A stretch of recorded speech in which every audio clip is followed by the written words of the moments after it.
नमस्कार. स्वातंत्र्य हा विषय आपला चालूच आहे. तर स्वातंत्र्य म्हणजे मला हवं तसं वागता येणं हा अर्थ नाही. हे आधी आपल्याला आपल्या मुलांपर्यंत पोहोचवायचं. मग पालक म्हणून, शिक्षक म्हणून मला कोणतं स्वातंत्र्य मुलांना देता येईल याचा थोडक्यात विचार करू. सगळ्यात पहिलं म्हणजे विचाराचं स्वातंत्र्य, मत मांडण्याचं स्वातंत्र्य, कृतीचं स्वातंत्र्य आणि त्याचप्रमाणे जबाबदारीचं स्वातंत्र्य. एक छोटंसं उदाहरण देऊन सांगते. बऱ्याचदा मुलांना घरामध्ये कुत्रा आणायचा असतो. मग कुत्रा आणायचा आहे हा विचार पोहोचवणं म्हणजे विचाराचं स्वातंत्र्य. मग तो कुठला हवा, कसा हवा आणि का हवा हे म्हणजे मत मांडण्याचं स्वातंत्र्य. मग सगळे सोपस्कार करून ते कुत्रं घरी येणं हे झालं कृतीचं स्वातंत्र्य. आता आपली जबाबदारी वाढली ती म्हणजे जबाबदारीचं स्वातंत्र्य किंवा स्वातंत्र्यातली जबाबदारी समजावून सांगणं. म्हणजे कुत्रा आपण आणूया किंवा आपण आणलाय, पण ते सांभाळण्याची जबाबदारी मात्र आता तुझी आहे. कारण हे तिन्ही पहिली स्वातंत्र्य तुला दिले, शेवटचं स्वातंत्र्य मात्र तुला घ्यावंच लागेल. हे मुलांपर्यंत पोहोचवलं. बघूयात अथर्व आणि गंपू दादा काय म्हणतात. नमस्कार. मग शाळेत जायचं स्वातंत्र्य पाहिजे म्हणजे काय?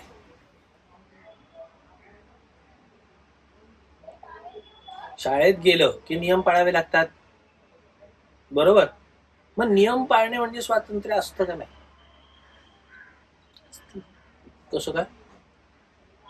नियम पाळणं हे पण आपल्याला वाटत असतं आणि ते आपल्याला करायला मिळतं. नियम पाळावे हे वाटत असतं, ते आपल्याला करायला मिळतं. वर्गात मस्ती करू नये असं तुला वाटतं का? आणि तू ते करतोस का? म्हणजे तू नियम पाळतोस आणि त्या नियमामध्ये तुला स्वातंत्र्य जाणवतं. ओके. मग जर आपण नियम नाही पाळला तर शिक्षा होते का त्याची? होऊ शकते. होऊ शकते, होऊ पण शकते, म्हणजे होऊ पण नाही शकत. हा. पण मग आपल्याला जर मस्ती करावीशी वाटत असेल वर्गात तर आपण काय केलं पाहिजे? आंदोलन. स्वातंत्र्यासाठी आंदोलन केलं होतं ना, गांधीजींनी आंदोलन केलं होतं. आंदोलन म्हणजे सगळ्यांनी एकत्र म्हणून आपलं म्हणणं सांगायचं, हमारा अधिकार हमें दो, आमचा हक्क आम्हाला द्या, आमचं स्वातंत्र्य आम्हाला द्या, चले जाओ चळवळ, भारत छोडो. सगळ्यांनी एकत्र यायचं, सत्याग्रह करायचा, आंदोलन करायचं. ओके. तर स्वातंत्र्य म्हणजे काय? मित्रांचं स्वातंत्र्य असतं. कसं असतं मित्रांचं स्वातंत्र्य? आपल्याला जे आपले मित्र हवे असतात आणि ते आपल्याला मिळतात सुद्धा. आणि आपल्याला त्याच्या साथ समजा मित्रांनी आपल्याला त्यांच्या गटात मिक्स नाही करून घेतलं, सहभागी नाही करून घेतलं, तर मग आपल्या स्वातंत्र्यावर गदा नाही का येणार? मग कसं काय आपण स्वातंत्र्य मिळवायचं?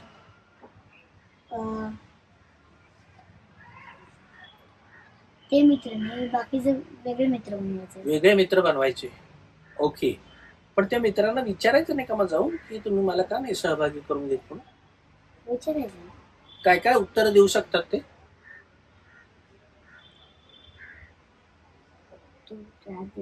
तू खूप त्रास देतो,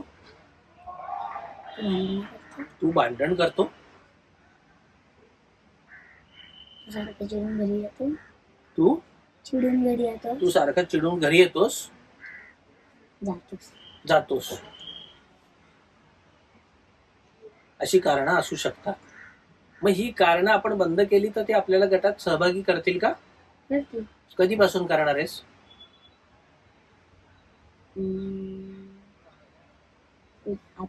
आजपासून करणार. ओके. म्हणजे या आपल्या मुख्य तक्रारी आहेत, या आपल्या आज आपल्या लक्षात आलेल्या आहेत. इथून पुढे आपण त्यात बदल करणार आहे. आणखीन कसल्या कसलं स्वातंत्र्य असू शकतं? बरोबर, कला शिकण्यात असू शकतं का? की मला जी कला आवडते ती कला मी शिकेन. कुठली कुठली कला असू शकते? संगीत असू शकतं, संगीत, नृत्य, अजून नाट्य असू शकतं आणि हे लेखन. लेकिन एवढी नाही. हे फायटिंग, फायटिंग काय असतं बाबा? जसं की तायक्वांडो, कराटे, जुडो. तू का शिकतोय तू? माझं स्वतःचं रक्षण करणार ते. कोणापासून लक्ष? आपण तर स्वतंत्र भारतात राहतो. काही लोक असतात असे जे की किडनॅपर्स वगैरे त्यांच्यापासून रक्षण करण्यासाठी. अच्छा, तुला भीती वाटते का किडनॅपर्सची? काय भीती वाटते किडनॅपर्सची? किडनॅपर किडनॅप करून नेतात. तू ऐकलंयस का असं काही? पेपरात ऐकलं. पेपरात वाचला असशील. पेपरात वाचलंय पेपर पण वाचतो तू? कधी कधी, पेपर रोज वाचायची गोष्ट आहे का कधी कधी? रोज मग वाचणार आहेस का? वाचेल. येस. आता सुट्ट्यांचा काय प्लॅन आहे तुझा? सुट्ट्यांमध्ये म्हणजे सुट्ट्यांमध्ये मिळालेल्या संधीचं किंवा स्वातंत्र्याचं तू काय करणार आहेस? त्याचं नियोजन काय? आपला मगाशी काय विषय झाला? स्वातंत्र्याला तेव्हाच अर्थ असतो ज्यावेळेस त्या स्वातंत्र्याचं काय करायचं हे आपल्याला माहित असतं. आपल्याला अनेक वर्ष झाले स्वातंत्र्य मिळाले, त्याचं नियोजन नसेल तर काहीही होणार नाही. स्वातंत्र्याचं नियोजन झालं पाहिजे. तर आपल्याला मिळालेल्या सुट्ट्या हे म्हणजे स्वातंत्र्य आहे. ओके, म्हणजे आपल्याकडे 24 तासापैकी 16 तास आहे झोप 8 तास करणार. 16 तासाचं काय करायचं नियोजन सुट्ट्यांचं हे आपलं ठरलं पाहिजे. काय नियोजन आहे स्वातंत्र्याचं? आम्ही एक दिवस कोणत्या तरी आम्ही म्हणजे आदरार्थी एकवचनी का सगळे मिळून? आमच्या फॅमिली. आम्ही कोणत्याही एक दिवस वॉटर पार्कमध्ये जाणार आहे. कोणता तरी एक दिवस वॉटर पार्क मध्ये जाणार. पाणी संपलंय का? वॉटर पार्क बंद झालेत सगळे. तू वाचलं नाही पेपर मध्ये आज की या उन्हाळ्यात वॉटर पार्क चालू राहणार नाही कारण पाणी कमी आहे. ग्लोबल वॉर्मिंग आहे ना, उष्णता किती वाढली आहे, किती चटका लागतोय, त्याच्यामुळे पाणी आटलंय. त्याच्यामुळे पाणी अशा गोष्टींसाठी त्याच्यामुळे वापरायचं नाही, फक्त प्यायपुरतं पाणी. काही दिवसांनी आंघोळीला पण मिळणार नाही पाणी. आत्ता पुढच्या 8 दिवसात आंघोळीला पाणी नसेल. अजून तर मे महिना जायचा आहे, मग 7 जून नंतर पाऊस पडेल. मग वॉटर पार्क सगळे बंद आहेत. नुसतं वॉटर पार्कला जाऊन येशील का? पाणी नसेल तिथे. मग काय करणार वॉटर पार्क? गमत करतोय, आहे पाणी आहे. पाण्यासोबत खेळतात. मग घरात खेळायचं पाण्यासोबत, बादलीवर पाणी घेऊन. मग घसरगुंडी आपल्या घरात लावायची. घसरगुंडी घ्यायची, बादलीला जवळ लावायची, ती हात बुडवायचे बादलीत, घसरगुंडीवर बसायचं. फार फार तर काय शॉवर खाली उभं राहायचं, थोड्या वेळ परत घसरगुंडीवर जायचं. किंवा प्लास्टिकची एक घसरगुंडी मिळते, ती बाथरूम मध्ये घेऊन जायची, ठेवायची, शॉवर चालू करून द्यायचा. एवढी काय पैसे खर्च करायचे? सोपी आयडिया आहे का नाही? गंमत करतो. आणखीन काय करशील? आम्ही माझी मुंजा आहे तेव्हा. मुंजा आहे तुझी? अच्छा, काय करतात मुंजीमध्ये? केस कापतात. बरोबर. आणखीन? ग्रहमक करतात. ग्रहमक करतात. आणखीन? शॉपिंग करतात. शॉपिंग करतात. आणखीन काय करतात? गोंधळ. गोंधळ पण करतात. जागरण पण करतात का? अरे जागरण गोंधळ एकत्र करतात की. आणखीन काय करतात?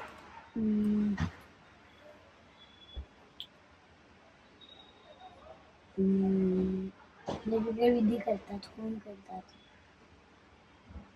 आणि मग गायत्री मंत्राची दीक्षा घेतात बाबांकडून. दीक्षावर घेतात. आणि जानवं बिनवं घालतात का नाही? आणि मग संध्या करतात का नाही? संध्या करतात. अजून आहे पण मातृभोजन. बरंच माहिती. वा, रोज करणार आहेस का संध्या? प्रयत्न करणार. ओके. क्रिकेट का आवडतं तुला? क्रिकेट मध्ये कारण की मला बॉलिंग चांगली जमते आणि क्रिकेटमध्ये किती खेळाडू असतात? 11 कन्फर्म सांग. 11 दोन्ही टीम्सचे मिळून 22. Okay sir. मी 5 पर्यंत सांगतो. कन्फर्म उत्तर द्यायचं. एका टीम मध्ये किती प्लेयर्स असतात? 1, 11 2,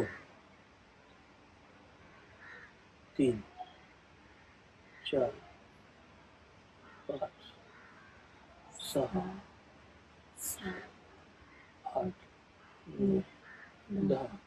11 बरोबर आहे. मग कॅप्टन धरून किती होते? कॅप्टन सुद्धा 11 मधलं एक कॅप्टन. मग का रे आपल्या त्या आपण ज्यावेळेस विश्वकप जिंकला त्यावेळेस तो धोनी कॅप्टन होता का? मग तो विकेट किपर पण होता आणि कॅप्टन पण होता. कारण की कॅप्टन पण खेळतो खूप. नाही पण मग तो दोन कसा होता? विकेट किपर पण होता आणि कॅप्टन पण होता. असं कसं काय? कारण की तो घरामध्ये आता कॅप्टनशिप पण करणार आणि तो विकेट किपिंग पण करणार. एक तर कॅप्टनशिप करायची, एक तर विकेट किपिंग करायची ना. दुसऱ्या संधी मिळाली असते ना ती. तो विकेट किपर होता आणि तो कॅप्टन होता का नाही? हो पण आधी तो विकेट किपरच होता. तो शिकला पण विकेट किपर म्हणूनच आणि नंतर त्याला कॅप्टन्सी मिळाली. म्हणजे कॅप्टनसी वाला काही करत नाही. म्हणजे कॅप्टन काही करत नाही. करतो किपिंग करतो. कॅप्टन किपिंग बॉलिंग नाही करू शकत का तो? करू शकतो.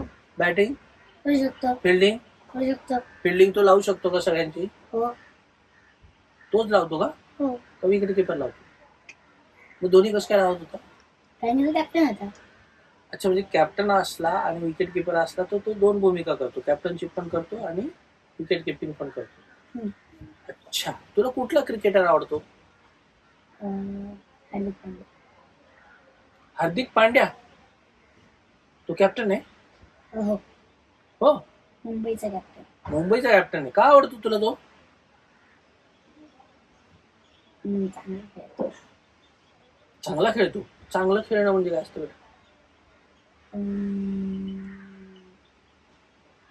नीट खेळतो. नीट खेळतो.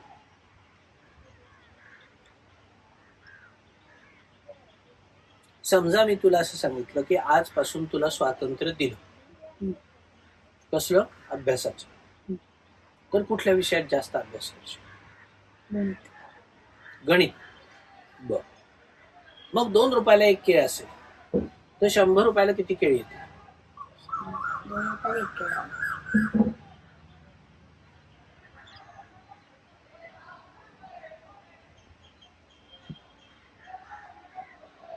1, 2, 3, 4, 5, 6, 7, 8, 9, 10, 11, 12, 13, 14, 15, 16. नक्की?